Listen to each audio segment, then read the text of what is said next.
Naibenta na ang Rolls-Royce na kotse ng pamilyang Diskaya sa isinagawang public auction ng Bureau of Customs kaninang umaga. Nabili ang Rolls-Royce ng bidder na Igorot Stone Kingdom Incorporated na pagmamay-ari ni Engineer Pio. Ayan.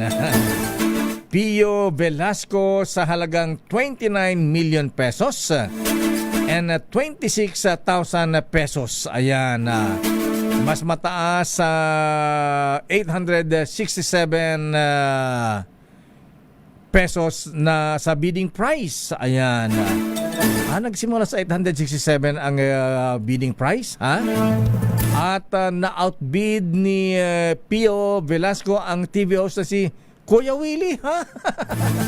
Natalo si Kuya Willie Revilla. Di ba ang daming Rolls Royce nito?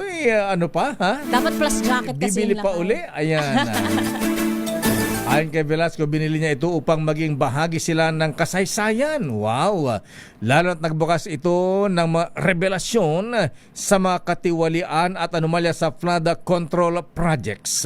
Samantala, hindi pa niya napagdidesyonan kung i-display ang Rolls-Royce sa kanilang sikat na theme park na Igorot Stone Kingdom Incorporated sa Baguio City. Ayan.